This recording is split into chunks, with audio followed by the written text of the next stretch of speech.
to another episode of Intuition Your First Sense. This is Vicki Baird, and I am the intuitive development coach, life coach, business coach, person, guide, goofball that is hosting this show and who came up with it. I don't even know. It's been 3 years, I think. This is like episode 140 or somewhere around there.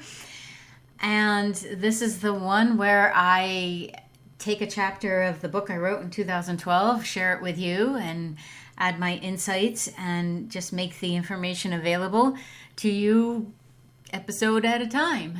And this one is about instant tragedy.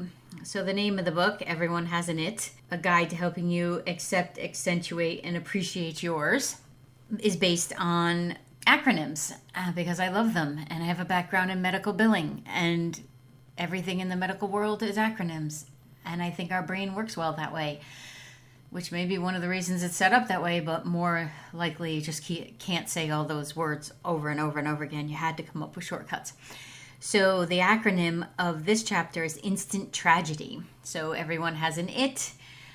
Basically, every chapter is based on 2 words, acronym-wise, and this one is instant tragedy. So have you ever met someone who the minute life is not going as they would like it to go, it goes in immediate reactive mode? It's right there. They're high energy, fast response. Actually, it's not even a response, it's a reaction. Someone who, unless they really are on stage, acts like they're trying to win that elusive Oscar. You know, someone who is just amped all the time. And I don't know if they didn't get enough attention or if they think that that's just the way to go about things, or if they really are in some kind of fight or flight mode. But we all have that person in our lives, at least until we ask them to exit stage left. So maybe you're that someone. Maybe you're someone who reacts so quickly to situations that you don't even give yourself time to think or consider or ponder. And maybe you haven't considered the fact that you might be reacting to energy and not necessarily whatever the situation is. And we all have occasions where there's a knee-jerk reaction and we speak or act before thinking, or more importantly, feeling. But when it becomes one audition after another, it can create a whole domino effect in one's life. And very often, we don't want to admit that we have the capability, but it is inherent in us. And if activated, can become quite entertaining. Probably why the movie business does so well, and streaming shows, and Lord help me, reality TV, because in some ways we are all voyeuristic, and I think we learn well that way. But I also think that we can turn down the reaction thing. And as I used to say to one of my sons, the whole world does not revolve around you. Your world can, but the whole world does not have to. And there have been many times where I'm working with a client and they may be in this place of heightened energy, and I feel like it's my job to create a calm environment where we can discuss that. Like, we can figure out why you might feel like you're reacting this way, or what is bringing about this reaction. And then maybe it's because you were raised in a house that was just high energy and always people were always on your back. And I have a client, and I named her Maud in the book, who gave me permission to share this, and we also thought the name Maud was very funny, who, when she came to me, had some really difficult events in her past that she was dealing with, truly. And I could feel her fear, her pain, and her feeling of being out of control. I acknowledged this to her because I think being seen and heard is important, and suggested that perhaps we find a way of shifting that energy around her experiences, allowing them to be there, but no longer in control of how she felt on a daily basis. She was not pleased with my suggestion. She flat out told me that the way she had been dealing with her life is just fine, and she would continue to do so regardless of what I saw or felt would be in her best interest. Well, there's nothing I can do when someone comes asking for help to feel better and to line up their life, but wants to sit in their own drama or sit in their own you know what. I then suggested that perhaps her therapist would be a good connection for her to help create a space that felt safe enough for her to come out of her flight response. Needless to say, that didn't go over well either. I have complete faith in the information I receive to not only be in, the person's best interest, but what they're ready to hear. And whether they want to acknowledge it in that moment or not, I do feel like it's for their good, or I would not be receiving the information the way I do. And it's very often that I am the one that is voicing the pain that's inside someone. And that might be because I see some abuse that they've shut down on and don't remember, or there's just not been a place for them to open up. Or sometimes, honestly, it's because they're not expecting it from me. And when I say, well, this thing that happened to you when you were a teenager at such and such an age, and your dad said this, or this happened in your life, they're not expecting that, even though they're coming into a reading totally knowing that I have those capabilities.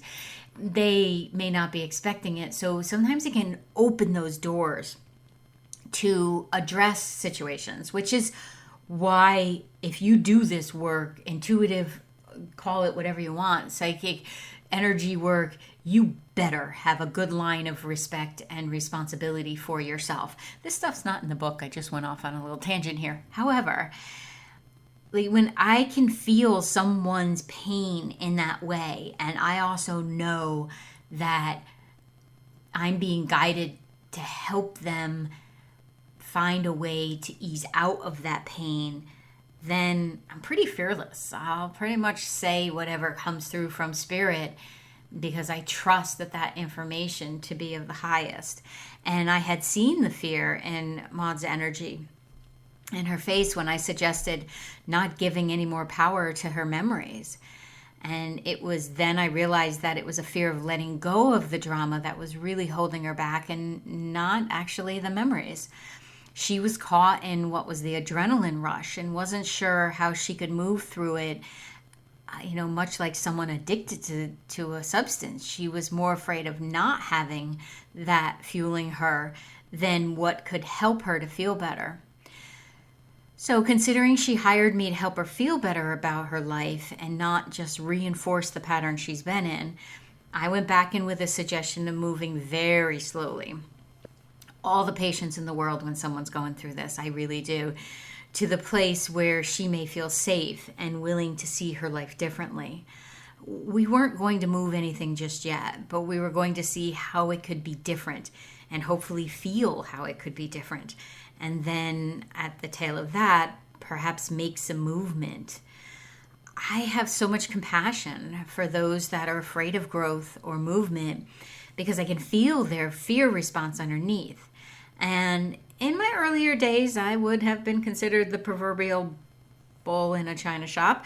In removing it, I learned that slow and steady really does create the substance and the practices that we need to heal on a long-term basis. And yes, sometimes that comes by saying something so direct, but sometimes it comes from stepping back and being calm and allowing for the energy to show me where to go. I know that we have the ability to step back and witness our own experience. And what I suggested to her was she literally see her life as a movie, and she could be the director of that movie. So she could call cut if she needed to.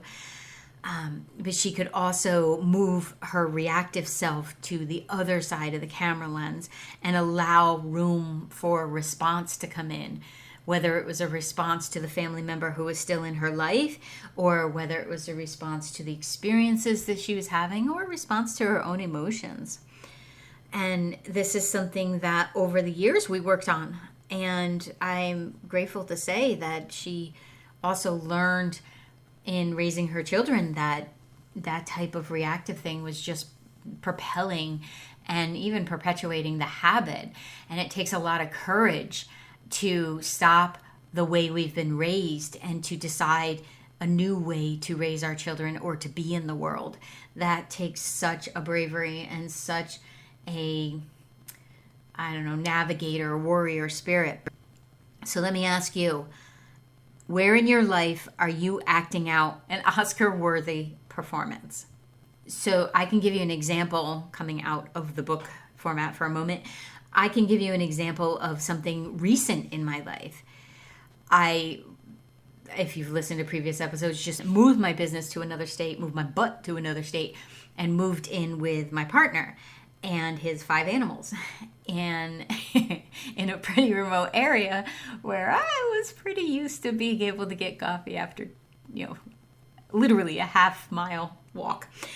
And that's not possible here. It's okay. I make really good coffee at home. But I was making an Oscar-worthy performance within myself around this. And you know what I realized? I realized that I'm so good at helping people with their problems. And actually, by moving, we had solved some of the challenges. We lived a distance from each other, and that was becoming difficult. Not only in the time cut out to visit each other, but also because we wanted to see each other more and not just 2 days a week and cram everything in 2 days. So in essence, what it did was solve a lot of my own problems, which weren't really problems, but they were responsibilities. But I saw them as, these are the things I deal with in my life. I'm a strong, independent woman doing these things myself, and I can handle anything. And then I realized, whoa, by actually being in a relationship with somebody who sees me, who accepts me for who I am, who pushes me when I'm kind of phoning it in on myself. He does, and I so appreciate that. I was actually creating problems where there were none. And I remember thinking on my morning walk is where I've really been tuning in, because like I said, I'm not close to much, so there's plenty of places to walk here. And I decide to do my walk in the morning with no music, no podcast, nothing except my conversations with self and spirit and the puppy, who's 14, but we still tell her she's a puppy. So what I realized one day on a walk was, oh my goodness, I love solving problems. I love creating systems. I'm good at it. And I was creating problems with my own life because there were no longer problems to solve. The relationship is good. The financial situation is good. The health is good. My business is wonderful. I get to do everything I love to do, and it supports me well. And everything was good. And I was creating problems where there were none. And once I realized that, I realized, Vicki, you are doing instant tragedy. You are creating tragedy where none exists. So how about you get on the other side of this and you create joyfulness and you create more abundance and see just how far can we ride this fun train. So no matter how much work we do and how aware we are of ourselves, there are going to be times when you slip into instant tragedy. The key is to not judge it. So where is there a tendency to jump to conclusions and to strike without asking for more information? Do you do this? Do you immediately assume that person didn't call you back because they just don't care or they're insensitive? Maybe they have a life. Maybe they're busy. Maybe you are not the center of their universe. Have you considered that? It's possible. I know you don't want to believe it, but it's possible. So with whom are you this reactive? It literally hurts my heart when I see couples talking to each other this way. And when I see people interacting in a way, and I try not to let that in, and I realize it hurts, and then I recognize not my hurt. So if something does hurt your heart that way, don't let it in. Like you can have the observation of it, but then don't absorb it, okay? So, but are you that reactive with anybody else? Because if you are, deal with your own issues. Like deal with your own stuff. Somebody is not triggering you. You can't be triggered if you don't have triggers. I'm not talking about post-traumatic stress here. I am talking about an attitude problem. So if there's a person that can quote unquote push your buttons, Well, remove the buttons. Like, look at them and have some humor around it, but also say, why am I creating this instant tragedy? Maybe I could just leave that for Hollywood, or maybe I could leave that for the writers and all that. In any of these instances, you can step back and watch it like a movie. And you can identify with the character on the screen because you may recognize yourself as that character on the screen. But we know when we walk out of watching a movie, like that drama is over, you know it's complete. The writer, the director, the actors, all the stagehand, everybody that participated in that, the crew, they created, post-production. Let's thank post-production. I don't feel like they get thanked enough. Have created entertainment for us. And that's wonderful. It really is. And it's evident, and we love it because it is evident by the number of shows and movies available and videos on YouTube. But does it really feel good to live in it? Does it feel good to always be in that state of drama? I'll tell you right now, your adrenal system does not like it. And your blood pressure probably doesn't either. If living with the drama fills you up in a way that you think is loving and peaceful, you might want to take a look at that. It's probably not. In all likelihood, it's not. So how about trying a healthy detachment? Be the moviegoer in your own life. It's called the witness. Witness yourself in this process and have humor with it. So if you catch yourself doing that thing you do, recognize it and then create a process to shift it. And part of that process will be stepping back and observe with any circumstance in your life and learn to release the attachment to the thrill of the ride on the drama roller coaster. Like if you're getting that upset about something that didn't directly impact you, you are looking for that fight, looking for that engagement. Have you ever wondered where your soul is? How you can be in touch with it? How you can use it and communicate with it with your human senses as well as your intuition? I wondered this for a long time, and as I practiced and learned how to do it, I have now created a course that you can take that is self-guided, along with some live events with me that can help you to connect to your soul as well, and to use this amazing collaboration between your human self and your soul to empower your life, to create what you'd like to have, and most importantly, to be able to feel that you belong, that you are amazing, and then what would you like to do with that in the world? So head on over to the website, vickybaird.com, check it out and sign up, and let me know if you need any help. If it lights you up that much, if you get that passionate about it, perhaps there's a cause you can join, you can volunteer for. But if this is just between people and you're getting that mad about it, like, stop it. If you're really enjoying that ride, you may also be avoiding in the other areas of your life where this lit up energy could be coming from. And why not have it be something that's fulfilling and that brings you joy rather than something that has you crash afterwards and feeling that lower energy depression? And a benefit of learning this skill and stepping back, and it is a process, it's a skill building thing. It is not something that if you're reactive and you go to that instant tragedy place, it's not something you're going to shift overnight. It is learning to step back. You'll have less negative aspects in your life. You'll have more supportive ones. You'll attract work opportunities, partners, friends, somebody buying you coffee in the line. Just the ability to connect with nature, to see the beauty that is in this world. When you release the need to be that tense or to have that drama fix-it mode, you'll be opening your arms to those that want the same thing in their life. Yeah, you want playfulness and you do want entertainment, but let's let it stay on the stage, okay? If you have had the pleasure of having teenagers in your life, you know how well they can do drama and how addicting it can be. And it can roll out of control. And one of the things I used to say to my teens was save the drama for the llamas because mama is not interested. And some of it was to get them to shift the energy so that there was some humor around it. I wasn't minimizing what they're feeling. I was just, when it's out of context with what's going on, and it needs to be addressed and it needs to be turned down, because you won't get anywhere by screaming and hollering and trying to force your opinion on someone or telling the story at a higher octave.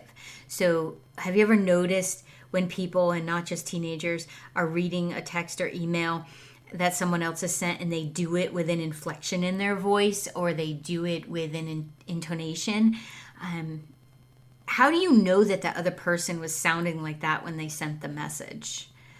And do they really talk like that? Come on. So catch yourself doing that. And if you are putting inflection or intention into somebody else's statement, just step back and read it like a robot. Absolutely go into that automated voice. I can't stand on people's TikTok things. Like, just go into that and read it from there, though, because it will help you to remove any kind of hurt that you are bringing to the situation that the other person may not have meant. You know, perhaps this is an addiction to this instant tragedy thing, because we all want to feel value. We all want to feel worthy.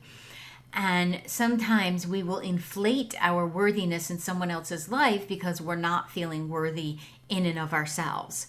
That's not in the book, but that should be in the book. Take a note, Vicki. And I think that's what brings the need to embellish out. We want to make ourselves feel bigger or feel more valued, but you can only do that actually by going within and recognizing your own value.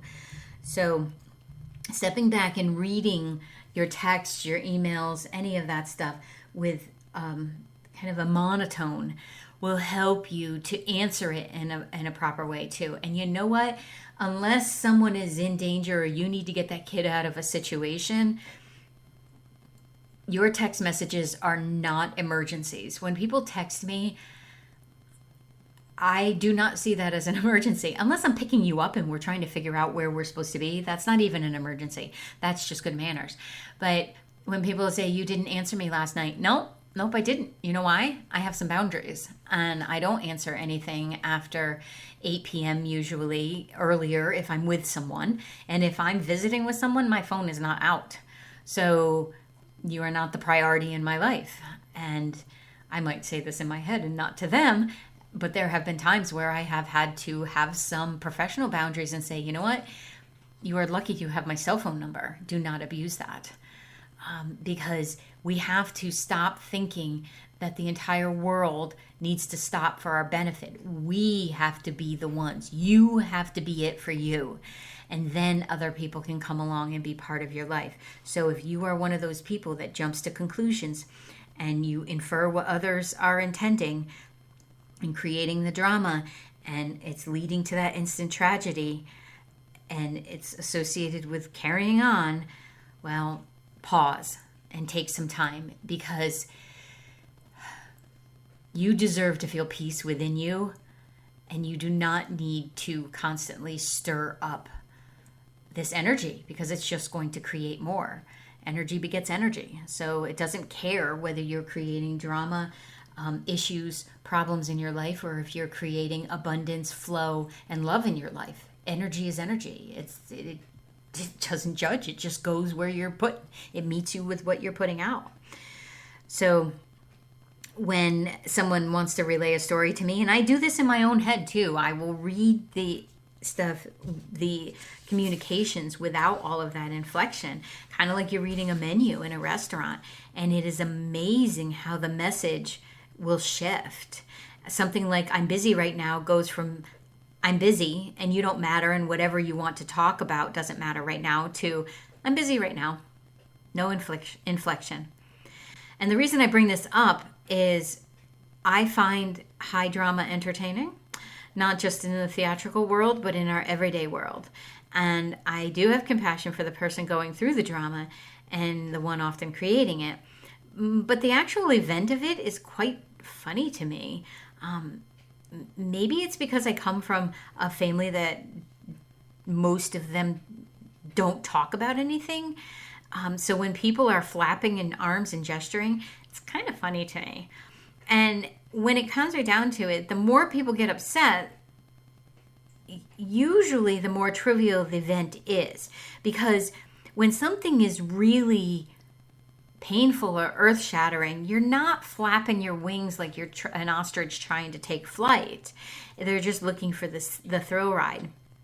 So it's not even about the subject. It's usually about the person and wanting the attention. And it's not up to us to figure out why they want the attention. But I do feel like the more we pull back our energy and not engage, if that happens to be going on, the more help we can be. So think about this and how you can fill yourself up. Rather than constantly pulling into the drama station and getting on that train, how can you fill yourself up with light and love and the hilarity of being human without having it be so dramatic? And what else in your life do you love to do that could take the place of the time you spent working, training for that Oscar? One time I was working with somebody and I have this little baby Buddha that is just adorable that sits on my desk to remind me to be playful and to not get too serious in myself. And she was giving me a line. Oh, it was impressive. And she was doing it calmly. See, drama is not always high velocity. Sometimes it actually comes with a very low description of a woe is me kind of energy. And that can be drama too. And I reached over, and I had worked with this woman for years, so we had a basis. She knew I adored her, and I was not making fun of. But I reached over and I grabbed the Buddha, and this was via Zoom, and I held it up to the camera, and she's like, "What are you doing?" I said, "I'm presenting your Oscar to you because it seems like you're going for the performance of the year." And she paused a moment, trying to decide if she was firing me. I could feel that, and she could have. Would have been within her right. But and then she just busted out laughing. And she's like, "Are you kidding me?" And I said, I'm not kidding you. I can feel the dissonance between you're saying this because you think you have to say it. You're thinking you have to lament the fact that you're no longer married or that your wife lost her marbles and decided to leave the relationship or became so self-centered, whatever the situation was. You don't have to keep this story going. You can let it go. And I'm so appreciative that she knew I was coming from a place of just wanting her to recognize her own power and to feel that she didn't have to keep telling that story to hold herself back anymore. It wasn't necessary. Yes, those things happened. Yes, it shattered her being for a while, but she didn't have to stay in that. It was okay to heal. It was wonderful that she was healing. So think about that the next time you witness or that you are the one that's kind of leading the Oscar thing. I don't know what to do with my life. I have no direction. That person, I can't get ahead because that person said this or this person did that. Or, when I was 5, my father said this to me. Those things are there. I get that from a neural pathway perspective. I get that they're there. However, we are also in charge of changing those neural pathways and changing the way we are in the world. So if you want to stay in instant tragedy, that is absolutely your choice. Go ahead, have fun. It could get lonely because some of the energy that is on our universe from a vibrational standpoint is not tolerating that anymore. So asking yourself, am I being the one? Am I being dramatic here? Am I blowing this out of proportion? Am I reading too much into this? Can I read it like the weather teleprompter and not the weather where we're going to get the floods so everybody is up in arms way past what is even predicted. It's just that they want the ratings to be high. Read it like a teleprompter with no inflection, what's going on in your life, and then see if you don't have a better appreciation. And some of these questions may seem simple, but they garner results if you're willing to participate. And in case you're wondering, Maud and I worked together on and off for about 12 years.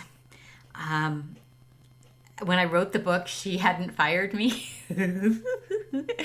I won't say she fired me, but I will admit that we're not working together now. And I love that, because isn't a coach's job to help someone arrive in a place where they know themselves so well that you just become a touchstone? You don't necessarily stay on forever. That's an enabler. And one of the things I will not be is an enabler. And I'm so thrilled that she has found a way to feel her own stability, and really quite honored to have been part of the process. And we stay in touch occasionally, and I want just the best for her. It takes such strength to be consciously growing and stretching and challenging the drama student inside all of us. Because, of course, we want to be seen and we want to have our moment on the stage. We just need to be aware if it's actually constructive and working for us or destructive. So if you're willing to be kind to that drama student within, be patient with them, the addiction to attention can diminish, and because you'll be giving yourself the attention and you won't be looking for it outside yourself. And then I hope you have a feeling of accomplishment, and then the peace that comes within that, and then the humor. Like, once I realized I was creating problems because I didn't necessarily have any problems to solve anymore, which was just a concept that my 52-year-old head did not understand, because I came into this lifetime with one of my legs backwards because I wasn't sure I wanted to be here. I was creating chaos from the beginning. Look how creative I was. But to recognize that I don't have problems to solve anymore means that I am free to be creative with my life. I am free to learn more, because maybe I just freed up some space on my hard drive, and there will be things to learn, and there will be expansiveness and concepts and challenges. Did you catch the part of just moving in with a partner? Yeah, there'll be some challenges, but to meet those with some humor and understanding that, oh, I don't want to live in instant tragedy. That's the gift I'm giving myself this year. And the ability to see all of this within yourself and to actually embrace the possibility of knowing your own behavioral nuances is just so fun. And I know it's not fun all the time, but to know this stuff and to recognize that you don't have to be in reaction mode is also going to make you a fantastic example and leader in your own life. And we must be leaders in our own lives before we can go out and lead others. So thank you very much. I appreciate you being here for Instant Tragedy. And I'll see you in the next chapter, but I'll also see you in the next episode. If this is something you feel would be beneficial to you, feel free to pop on over to the website, vickibaird.com, or at Coach Vicki Baird on all the social platforms.